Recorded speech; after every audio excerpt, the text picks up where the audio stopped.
अब कुछ ही दिनों में नवरात्रि का पर्व आने वाला है, जिसे कि हमारे देश भारत में बड़े ही उत्साह और धूमधाम से मनाया जाता है। नवरात्रि आखिर क्या राज है इन 9 रातों का, और आखिर देवी दुर्गा ने क्यों वध किया महिषासुर का? क्या बिगाड़ा था महिषासुर ने देवी दुर्गा का, और कौन था ये महिषासुर? जय भीम, नमो बुद्धाय। आज हम बात करेंगे नवरात्रि पर्व के बारे में, या ये कहें कि देवी दुर्गा और महिषासुर के बारे में। पुराणों में महिषासुर के बारे में चर्चा की गई है कि महिषासुर रंभासुर का पुत्र था, और जो ये रंभासुर है इसे अग्निदेव के द्वारा वरदान मिला था कि जो भी मादा उसके सामने पहले आ जाएगी वो उसी के साथ समागम करेगा। अग्निदेव ने इतना भी नहीं सोचा कि सिर्फ मादा बोला, अरे स्त्री भी बोल सकते थे, पर नहीं, उन्होंने बोला तो सिर्फ मादा बोला। फिर क्या था, रंभासुर के सामने सबसे पहले एक भैंस आ गई। अब क्योंकि उसे ये वरदान मिला था कि पहली मादा, मादा का अर्थ सिर्फ मादा से है, ना कि इंसान और जानवर से। जैसे ही भैंस सामने आई, वरदान के अनुसार रंभासुर भैंस पर मोहित हो गए।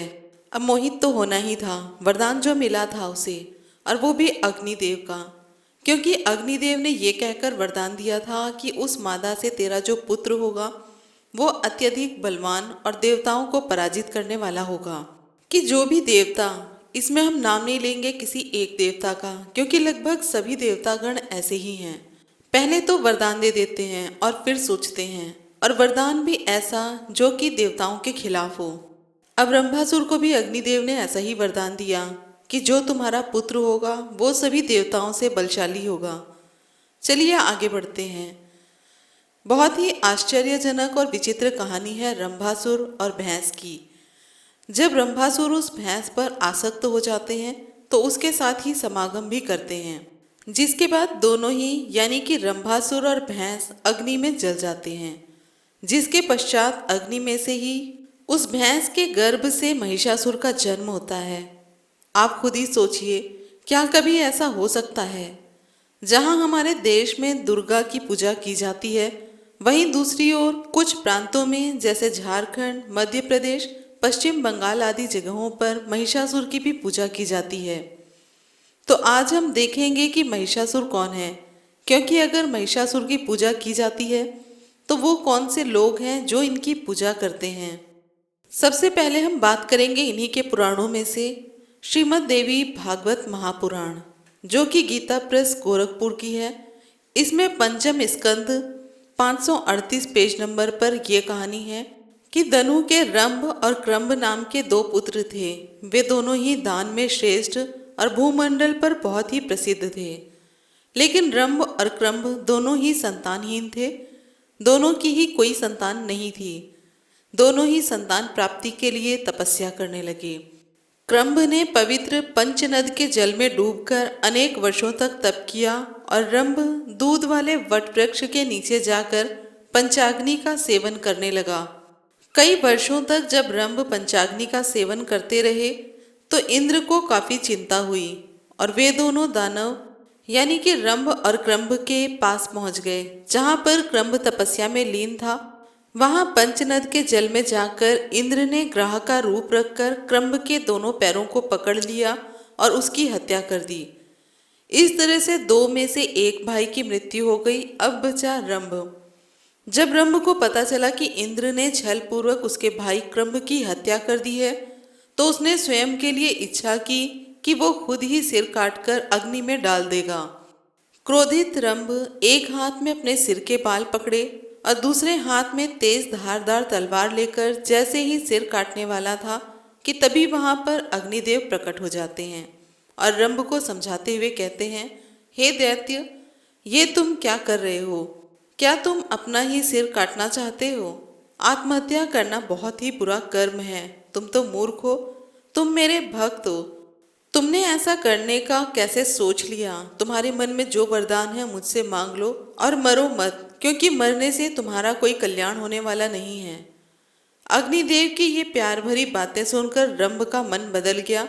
उसने तलवार फेंकी और अपने सिर के बालों को छोड़कर अग्निदेव से बोला, हे देव, अगर आप मुझ पर प्रसन्न हैं तो मुझ पर कृपा करके ये वरदान दें कि मुझे ऐसे पुत्र की प्राप्ति हो जो अत्यधिक बलशाली, तीनों लोकों पर विजय प्राप्त करने वाला और शत्रुओं की सेना को विनाश करने वाला हो, और वह अजय हो। वह अपनी इच्छा से कोई भी रूप बदलने में समर्थ हो तथा लोगों के लिए वंदनीय हो। इस पर अग्निदेव ने कहा, जैसा तुम चाहते हो वैसा ही हो, पर तुम ये आत्महत्या का महापाप मत करो। हे रंभ, जिस भी स्त्री के प्रति तुम्हारे मन में आसक्ति भाव आ जाएगा, उसी से तुम्हें वह बलशाली पुत्र की प्राप्ति होगी। अब आपको यहाँ पर यह ध्यान देना है कि इस पुस्तक में स्त्री लिखा है, ना कि पशु या जानवर। लेकिन ये भी देखने वाली बात है कि यहाँ अग्निदेव ने कितना गलत वरदान दिया है। किसी भी स्त्री यानी कि किसी दूसरे की स्त्री भी तो हो सकती है, तो इस तरह से कितना गलत प्रचार हो रहा है। दुराचार को बढ़ावा देने वाला वरदान नहीं तो क्या है ये। इतना सब सुनकर रंभ प्रसन्न हो गया, अग्निदेव को प्रणाम करके चल देता है। वो एक ऐसे स्थान पर पहुंचता है जो कि रमणीक समृद्धियों से संपन्न तथा यक्षों से घिरा हुआ था। वहां वह एक रूपवती मदमस्त महिषी को देखता है। कितनी मूर्खतापूर्ण और हास्यपद वचन है, आप खुद ही देखें। इतनी सुंदरियों को छोड़कर वो एक महिषी यानी कि भैंस पर आसक्त हो गया। क्या रंभ को कोई स्त्री नहीं दिखाई दी? क्योंकि अग्निदेव ने स्त्री की बात की थी, न कि किसी जानवर की। और इतना बलशाली तपस्यारत व्यक्ति जिसको कि एक महिषी पसंद आ गई और वो उस पर आसक्त हो गया। और इसमें इससे भी आश्चर्यजनक बात ये लिखी है कि वो महिषी यानी कि वो भैंस भी तैयार हो गई समागम के लिए। कितनी बेतुकी बातें लिखी हुई हैं पुराणों में, आप स्वयं ही जांच करें इन बातों की। जब महिषी भी समागम को तैयार हो गई तो रंभ के वीर्य से महिषी भी गर्भवती हो गई। अब इसके बाद रंभ महिषी को अपने साथ पाताल लोक में ले गया और वहां के सभी महिषों यानी कि भैंसों से उसकी रक्षा करते हुए रहने लगा। एक बार की बात है कि एक दिन किसी महिष यानी कि भैंसे ने उस महिषी पर आसक्त होकर महिषी को दौड़ा लिया। अब ये तो होना ही था, क्योंकि रंभ जो कि एक दानव था वो भैंस पर आसक्त हो सकता है, तो भैंसे का क्या कसूर। ये होते देख रंभ ने उस महिष पर कठोर प्रहार किया, जिस पर उस शक्तिशाली महिष ने भी अपनी सींगों से रंभ पर प्रहार करना शुरू कर दिया। महिष के सींगों से प्रहार करने के कारण रंभ के हृदय स्थल पर गहरी चोट लग जाती है, जिस कारण पहले तो रंभ मूर्छित होकर गिर जाता है और फिर उसकी मृत्यु हो जाती है। पति की मृत्यु हो जाने के कारण महिषी बहुत रोती है और वहां से भागकर वट वृक्ष के नीचे पहुंच जाती है। वहां रहने वाले यक्षों की शरण ले लेती है और वहां वो महिष जो कि कामातुर होकर महिषी के पीछे भागा था वो वहां भी आ जाता है, जिस पर सभी यक्ष महिषी की रक्षा के लिए आगे आ जाते हैं। यहाँ पर ध्यान देने की बात है कि महिषी ने रंभ को अपना पति मान लिया, कहा वो एक दैत्य और ये एक महिषी यानी कि एक भैंस। चलिए आगे बढ़ते हैं। यक्षों और उस महिष में घनघोर युद्ध हुआ और अंत में तीर लगने के कारण वो महिष धराशायी होकर मृत्यु को प्राप्त होता है। अब सभी यक्षगण रंभ के शरीर को लाकर उसके अंतिम संस्कार के लिए चिता पर रख देते हैं। उसे चिता पर लेटा देखकर महिषी यानी कि भैंस भी सती होने को तैयार हो गई। आज तक सती प्रथा में स्त्रियों को सती होते सुना था, पर इन पुराणों का भला हो कि इन्होंने भैंस की भी सती होने की गपोड़ गाथा सुना दी। यक्षों ने बहुत समझाया, क्योंकि वो गर्भवती भी थी, तो यक्षों ने मना किया, समझाया, पर वो महिषी विशाल आग की लपटों में प्रवेश कर गई। और जैसे ही महिषी ने अग्नि में प्रवेश किया कि तभी आग की लपटों के मध्य से एक विशाल महिष प्रकट हुआ। महिष को प्रकट होता देख रंभ भी खड़ा हो गया और उसी अग्नि से रक्त बीज और महिषासुर उत्पन्न हुए। और उसके बाद सभी असुरों ने महिषासुर का राज्याभिषेक भी कर दिया। ये तो थी श्रीमद् देवी भागवत महापुराण की कथा। अब सुनिए श्री कालिका पुराण में क्या लिखा है। श्री कालिका पुराण, जो कि रणधीर प्रकाशन हरिद्वार से प्रकाशित है, इसमें महिषासुर उपाख्यान है।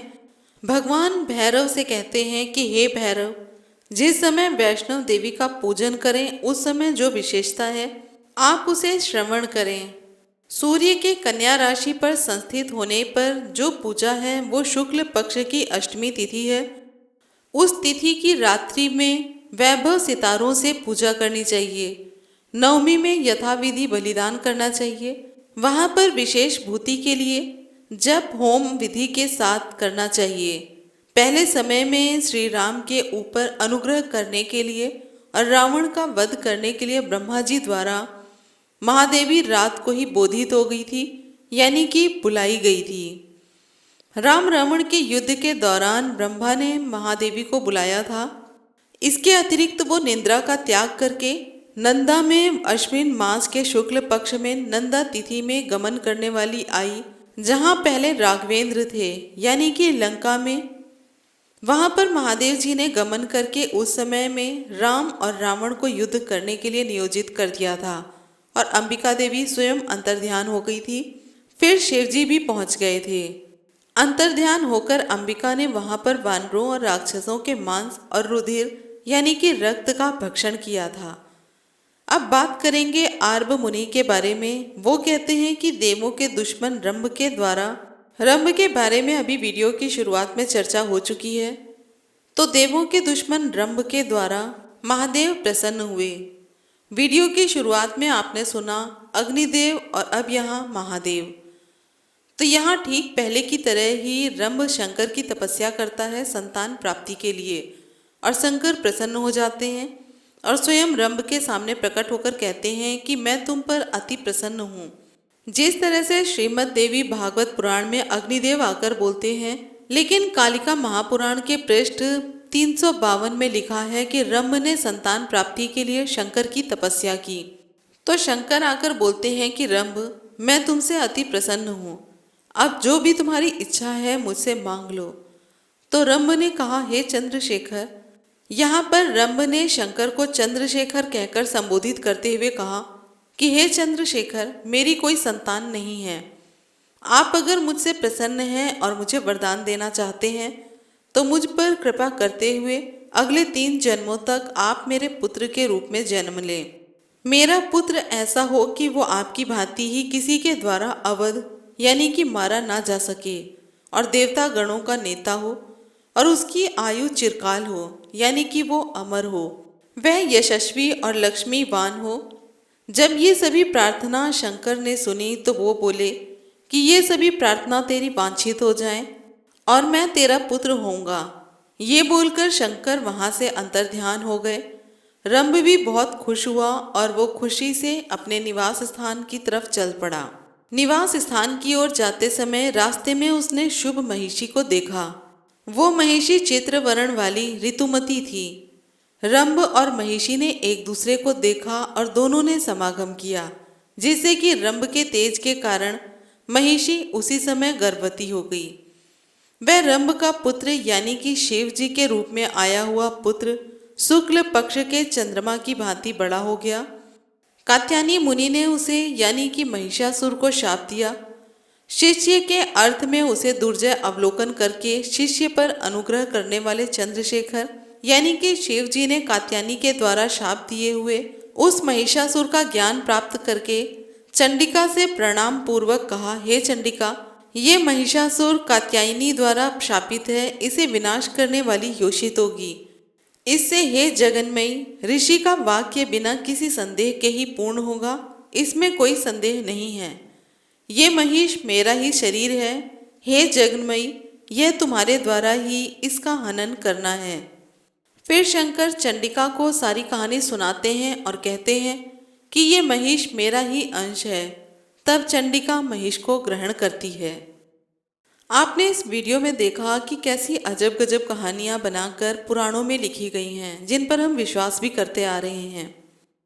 विश्वास करिए, लेकिन थोड़ा सा सोच समझकर। क्या कभी ऐसा हो सकता है? भैंस और दानव के बीच में ऐसा रिश्ता क्या कभी हुआ है या कभी हो सकता है?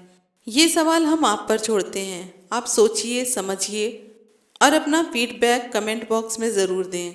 फिर मिलते हैं अगले वीडियो में। जय भीम, नमो बुद्धाय, जय संविधान।